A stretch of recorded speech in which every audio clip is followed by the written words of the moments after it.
how did I get there? How did things get so bad?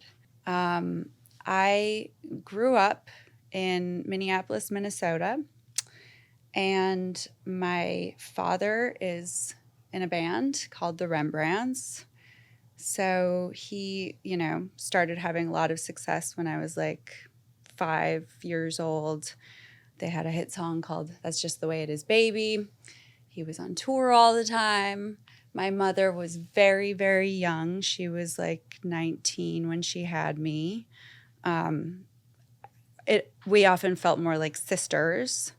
So, my dad was a rock star. My mom was a teenager. Like, my I didn't have like a typical like parental structure.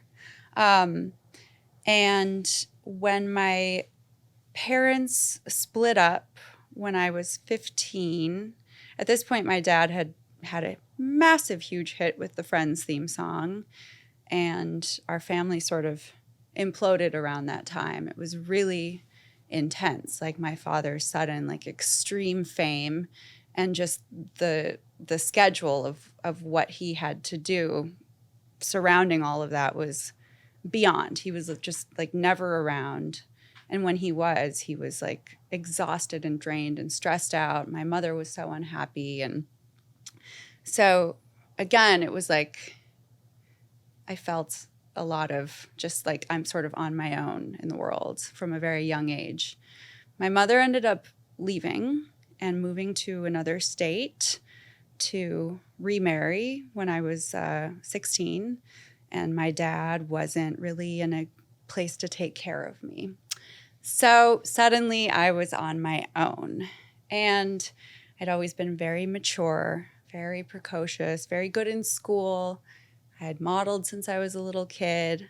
I think everyone thought, Holly will be fine. She can take care of herself.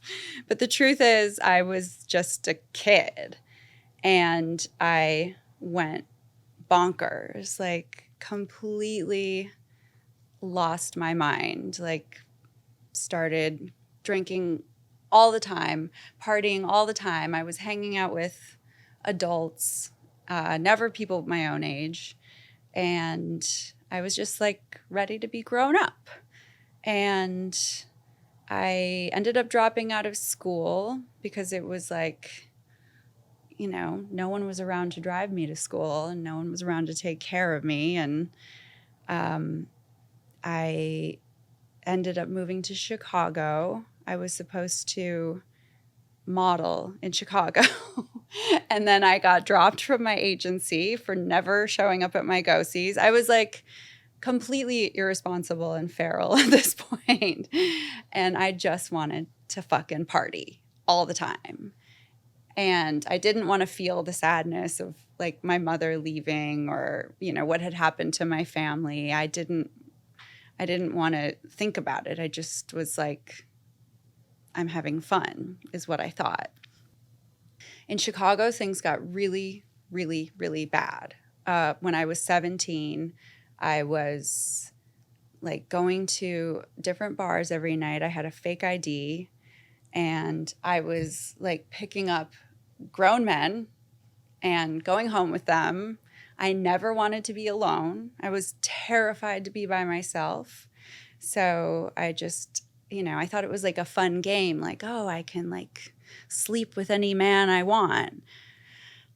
These men were not like cool or hot. It was just like a random slew of just like, I don't know, needing attention or needing love or something that felt like it. And it was really scary. And my life was just spinning out of control. And, I had no money. It was a disaster. I was blacking out all the time.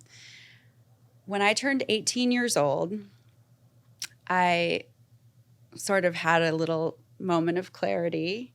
And I was like, I'm wasting my potential. I'm better than this.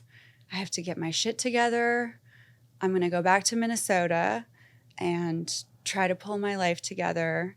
I'd always been an artist. I'd been a writer. I'd been a songwriter. I was like, I want to start a band. I want to do things. I'm meant to be somebody. I'm not meant to be just like this, trashy, sad person, addict. I'd gotten into cocaine at this point and drugs, and it was dark. So I was 18. I moved back to Minneapolis, and I felt like old.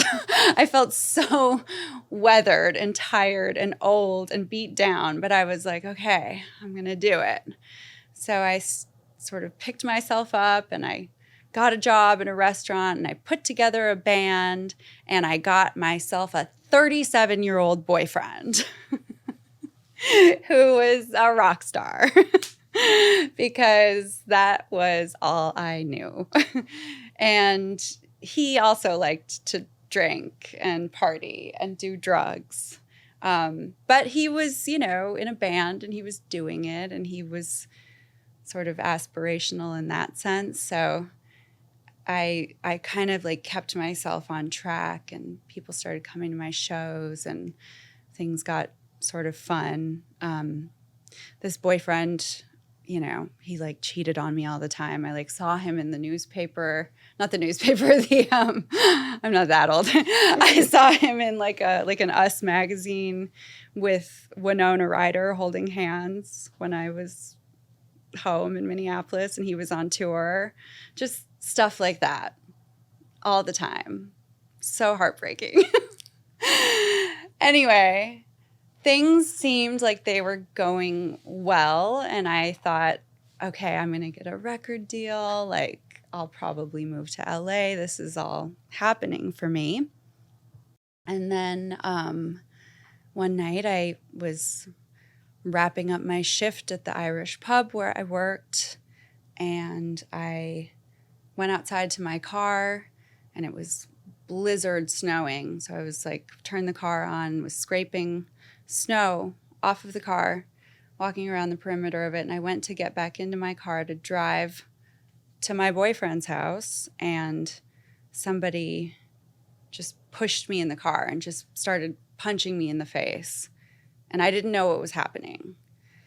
And suddenly they were driving away in my car with me like pinned down in the passenger seat. And I got kidnapped